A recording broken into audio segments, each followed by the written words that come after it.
لوگوں اپنے اس رب کا تقوی اختیار کرو جس نے تمہیں ایک جان سے بنایا، اسی سے اس کا جوڑا بنایا، آدم اور حوا، اور ان دونوں سے کثیر تعداد میں مردوں اور عورتوں کو زمین میں پھیلا دیا۔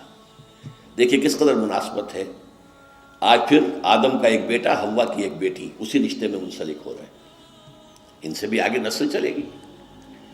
آج جو 6 بلین ہیومن بینگز ہیں، مین اینڈ ویمن، وہ کون ہیں؟ سب آدم اور حوا کی اولاد ہے کہ نہیں؟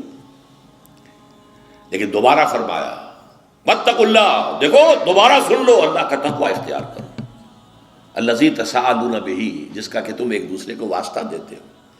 فقیر بھی مانگتا ہے تو اللہ کے نام پر، کہیں جھگڑے نہ چک رہے ہوں کسی طریقے سے تو آخر میں واسطہ دو، اللہ کا واسطہ بھائی، اللہ کا نام مانو، ٹھیک کرو معاملے کو، جس کا واسطہ دینا ہے اس کے حکم پر عمل بھی تو کرو۔ والارحام، رحمی رشتوں کا لحاظ رکھو، قطع رحمی نہ ہو، صلہ رحمی ہونی چاہیے۔ اللہ تعالیٰ تم پر نگران ہے، تمہارے ایک ایک عمل کو دیکھ رہا ہے۔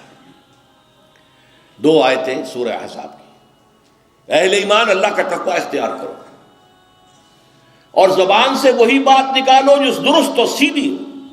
یہ بھی زبان کا تقوی ہو گیا نا، پہلے بولو، پہلے تولو پھر بولو، ایک ایک حرف کی جواب دہی کرنی ہوگی اللہ کے ہاں۔ تم نے یہ بات کہہ دی تھی، did you have the right to say it?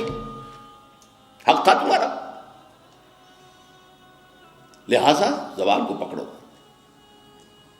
اور اگر دل میں تقوی اور زبان کنٹرول میں آ گئی تو تمہارے سارے اعمال اللہ درست کر دے گا، اور پھر بھی اگر کوئی خطا ہو گئی، غلطی ہو گئی تو اللہ معاف فرما دے گا۔ اور جو اللہ اور اس کے رسول کی اطاعت پر کاربند ہو گیا، اس نے تو بہت بڑی کامیابی حاصل کی۔